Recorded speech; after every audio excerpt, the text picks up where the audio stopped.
तुम्ही या चॅनलवर नवीन असाल तर सबस्क्राइब करा, तसेच लाईक आणि शेअर नक्की करा। आणि तुमच्या पत्नीचं नाव वगैरे कसं पाहता? मला अजून काहीच त्याच्याबद्दल माहित नाही। कुठल्याही बातम्यांवरून माझ्यासारख्यानी त्याच्याबद्दलची प्रतिक्रिया देणं योग्य नाही। वस्तुस्थिती कागद माझ्या हातात पडल्यानंतर मी माझी भूमिका मांडली। त्याच्यामध्ये विरोधकांचं विरोध करणं हे कामच आहे आणि जे रुलिंग पार्टीमध्ये असतात त्यांचं सरकार गतीनं चालवणं, लोकांचे प्रश्न सोडवणं, वेगवेगळ्या समस्या निर्माण होतात त्या दूर करणं। आता सध्या पावसाची परिस्थिती बिकट आहे, ते एक मोठं संकट महाराष्ट्रावर येऊ घातलेलं आहे काही भागामध्ये। त्याबद्दल त्यांना पुन्हा कशी मदत करता येईल, काय निर्णय घेता येतील त्याबद्दल आम्ही काही निर्णय पण घेतलेले आणि सरकारी यंत्रणेला सूचना पण ज्या द्यायला पाहिजे त्या मुख्यमंत्र्यांच्या लेवलला आम्ही सगळ्यांनी दिलेले आहे। मध्येच त्याची बैठक झालेली होती। त्यामुळे हे विरोधकांचं त्यांचं काम चालणार। 28 लोक एकत्र आलेली आहेत। तुम्ही मला सांगा, एका देशामध्ये 28 पक्ष वेगवेगळे एकत्र येऊन हे सगळं ज्यावेळेस करण्याचा प्रयत्न करतात त्यावेळेस उद्या देशाच्या प्रमुख पंतप्रधान कोण राहणार, पंतप्रधानाचा उमेदवार कोण राहणार त्याची चर्चा त्या ठिकाणी होत नाही। त्याच्यामध्ये इतर वेगवेगळ्या प्रकारचे प्रश्न आहेत। हा जरी त्यांचा अंतर्गत प्रश्न असेल तरी भारतातले सर्वसामान्य नागरिक, कॉमन मॅन विचार करत असतो की आपल्या देशाला खऱ्या अर्थाने पुढे घेऊन जाणारं नेतृत्व आज तरी कोण आहे। जगाने पण एकंदरीत भारताच्या पंतप्रधान म्हणून नरेंद्र मोदी साहेब बाहेर जातात त्यावेळेस कशा पद्धतीनं त्यांचं स्वागत होतं।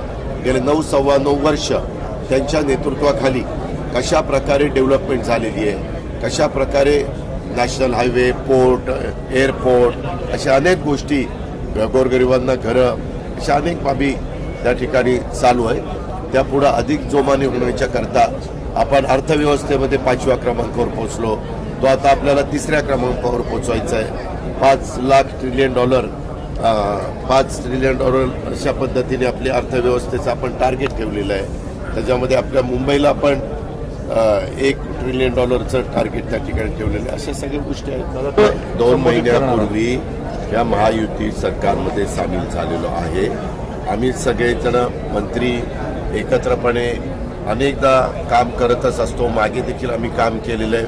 मागे 2.5 वर्ष एकनाथराव शिंदे असतील, भुजबळ साहेब असतील, मी असेल, अशा आम्ही अनेकांनी मागच्या गव्हर्नमेंटमध्ये पण काम केलेलं आहे। त्याच्यावर ती अडचण नाही आणि आम्ही 30, 35, 25 वर्ष राजकीय जीवनामध्ये काम करत असल्यामुळं आपण ज्यावेळेस राज्याच्या हिताकरता, राज्याच्या भल्याकरता देशामध्ये नरेंद्र मोदी साहेबांच्या नेतृत्वाला सपोर्ट करण्याकरता, पाठिंबा देण्याच्या करता आम्ही सगळे एकत्र आलेलो आहोत।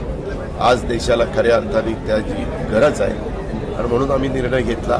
इतके दिवस आमचं अधिवेशन होतं, वेगवेगळे शासन आपल्या दारीच्या निमित्तानं आम्ही कार्यक्रमाला वेगवेगळ्या जिल्ह्यात जातोच। आता परवा दिवशी आम्ही बुलढाण्याला चाललो आहे, परंतु आमचे जे कार्यकर्ते आहेत, राष्ट्रवादीचे कार्यकर्ते, शिवसेनेचे आणि भारतीय जनता पक्षाचे आणि इतर पण मित्रपक्ष म्हणजे रामदास आठवले, हितेंद्र ठाकूर, बच्चू कडू असे अनेक सहकारी, त्याच्यामध्ये जानकर महादेव किंवा इतर सदाभाऊ खोत वगैरे असे अनेक सहकारी आहेत, कवाडे साहेब, तर ते पण सगळेजण काल आम्ही एकत्र बसलो होतो।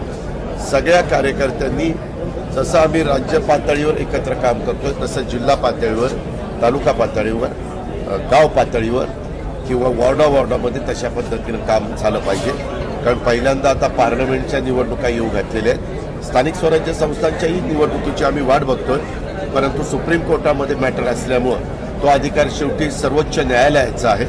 ते ज्यावेळेस देतील त्यावेळेस त्या निवडणुका लागतील। मध्ये आपल्याला सगळ्यांना माहिती आहे मार्केट कमिटीच्या, सहकारी संस्थांच्या निवडणुका ह्या झाल्या, काही चालू आहेत। त्याच्यावर ती बाब सध्या सुरू असलेली आपण पाहतो।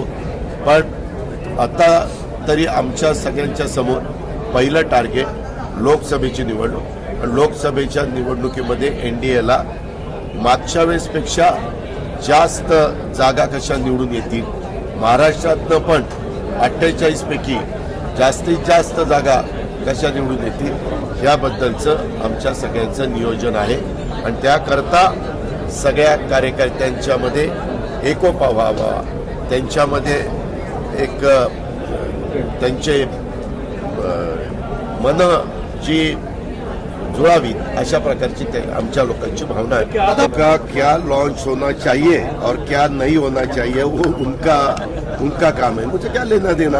हमें महायुति का ज्यादा स्ट्रांग कर दिए हैं, इंडिया ज्यादा स्ट्रांग करना है हमारा वो काम। ये देखो ना, आपने देखा क्या जी, वन नेशन वन टैक्स के बारे में भी ऐसा ही हुआ था। कुछ ना कुछ स्टेट विरोध करते हैं।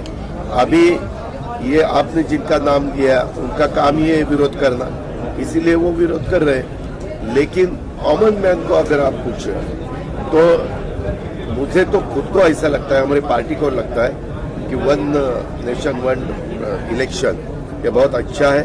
बीच में मेरे ख्याल से प्राइम मिनिस्टर जी ने भी 2-3 दफा ये मुद्दा उठाया था और तब ज्यादा किसी ने उसके बारे में अपनी राय नहीं दी थी।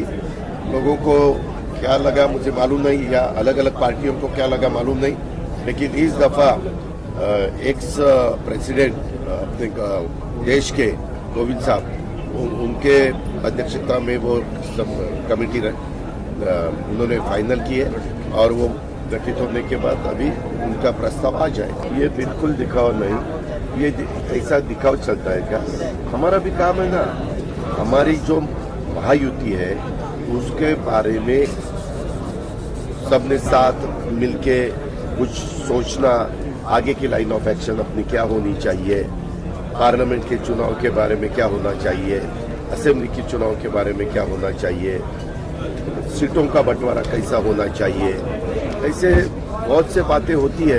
और इसके लिए हम कल भी रात को बैठे थे 3-4 घंटा और आज भी बैठने वाले। दादा, आज क्या अहम मुद्दे रहेंगे आज की मीटिंग में क्या हुआ, राष्ट्रवादी कांग्रेस पार्टी महायुति में शामिल होने के बाद ये पहली दफा ऐसे सब हमारे एमएलएज हो, हमारे एमपीज हो, हमारे बाकी के जो पार्टी के प्रेसिडेंट रहते, डिस्ट्रिक्ट प्रेसिडेंट हो या बाकी लोग रहते हैं, वो सब पार्टियों के कार्यकर्ता सब एक साथ मिलके सबका सुनेंगे।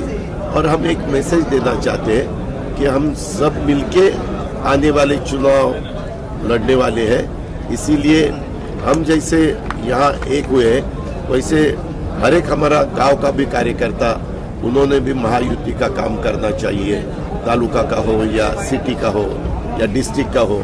इसीलिए हमें जो भी अभी उनको जो भी बताना चाहते हैं वो हम बताएंगे, मैं बताऊंगा, तटकरे साहब बताएंगे, हमारे बाकी साथी बताएंगे और उसमें से आगे की लाइन ऑफ एक्शन